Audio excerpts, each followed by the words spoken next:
Ang tubig na lumabas sa bato. Ikadalawampung kabanata. Noong unang buwan, dumating ang buong mamamayan ng Israel sa ilang ng Zin, at nagkampo sila sa Kadesh. Doon namatay si Miriam at inilibing. Walang tubig doon, kaya nagtipon na naman ang mga tao laban kina Moises at Aaron. Nakipagtalo sila kay Moises at sinabi, "Mabuti pang namatay na lang kami kasama ng mga kababayan naming namatay noon sa presensya ng Panginoon. Bakit dinala mo kaming mga mamamayan ng Panginoon dito sa disyerto? Para ba mamatay kasama ng aming mga alagang hayop? Bakit ba pinalabas mo pa kami sa Ehipto at dinala kami rito sa walang kwentang lugar na kahit trigo, igos, ubas o pomegranata ay wala, at walang tubig na mainom?" Kaya iniwan ni na Moises at Aaron ang mga mamamayan, at nagpunta sila sa toldang tipanan, at nagpatira pa sila para manalangin. Pagkatapos nagpakita sa kanila ang makapangyarihang presensya ng Panginoon. Sinabi ng Panginoon kay Moises, "Kunin mo ang iyong baston, at tipunin ninyo ni Aaron ang buong mamamayan. At habang nakatingin sila, utusan mo ang bato na maglabas ng tubig, at mula dito aagos ang tubig. Sa pamamagitan nito, mabibigyan ninyo ng tubig ang mamamayan, para makainom sila, at ang kanilang mga hayop." Kaya kinuha ni Moises ang baston sa presensya ng Panginoon, doon sa may toldang tipanan, ayon sa iniutos ng Panginoon sa kanya.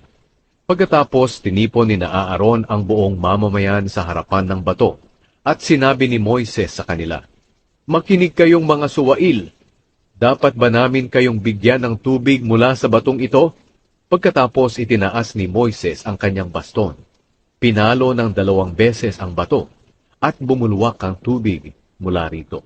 At uminom ang mamamayan at ang kanilang mga hayop.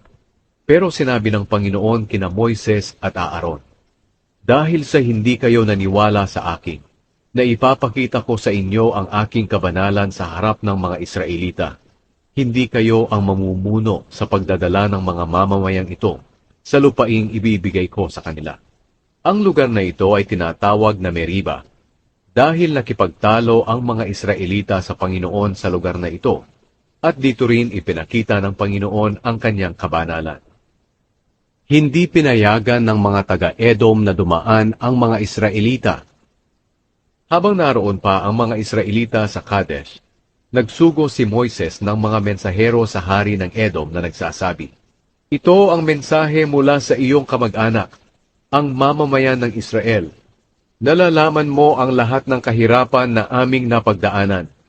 Pumunta ang aming mga ninuno sa Ehipto, at matagal silang nanirahan doon. Inapi kami at ang aming mga ninuno ng mga Ehipsyo, pero humingi kami ng tulong sa Panginoon, at pinakinggan niya kami at pinadalhan ng anghel na naglabas sa amin sa Ehipto. Ngayon naririto kami sa Kadesh, ang bayan sa tabi ng iyong teritoryo. Kung maaari, payagan mo kaming dumaan sa inyong lupain. Hindi kami dadaan sa inyong mga bukid o ubasan, o iinom sa inyong mga balon. Dadaan lang kami sa inyong pangunahing daan, at hindi kami dadaan sa ibang mga daan hanggang sa makalabas kami sa inyong teritoryo." Pero ito ang sagot ng hari ng Edom, "Huwag kayong dadaan dito sa amin. Kung dadaan kayo, sasalakayin namin kayo at papatayin." Sumagot ang mga Israelita, "Dadaan lang kami sa pangunahing daan, at kung makakainom kami at ang aming mga hayop ng inyong tubig, babayaran namin ito. Dadaan lang kami sa inyo." Sumagot muli ang hari ng Edom, "Hindi kayo maaaring dumaan dito." Pagkatapos tinipon ng hari ng Edom ang kanyang malalakas na sundalo para makipaglaban sa mga Israelita. Dahil ayaw magpadaan ng mga taga-Edom sa kanilang teritoryo, humanap na lang ang mga Israelita ng ibang madaraanan. Namatay si Aaron. Umalis ang buong mamamayan ng Israel sa Kadesh at pumunta sa bundok ng Hor. Doon sa bundok ng Hor, malapit sa hangganan ng Edom, sinabi ng Panginoon kina Moises at Aaron, "Dumating na ang panahon, Aaron, na isasama ka na sa piling ng mga yumaumong ninuno.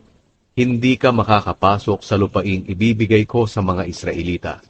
dahil sumuway kayong dalawa ni Moises sa aking utos, doon sa bukal ng Meriba.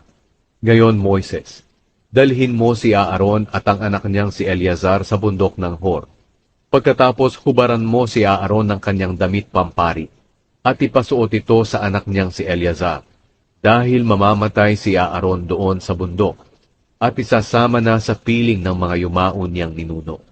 Sinunod ni Moises ang iniutos sa kanya ng Panginoon. Umakyat sila sa bundok ng Hor, habang nakatingin ang buong mamamayan. Pagkatapos hinubad ni Moises ang damit pampari ni Aaron, at ipinasuot niya ito kay Eleazar. At namatay si Aaron doon sa itaas ng bundok. Pagkatapos, bumaba sila Moises at Eleazar mula sa bundok. Nang malaman ng buong mamamayan na patay na si Aaron, nagluksa sila para sa kanya sa loob ng 30 araw.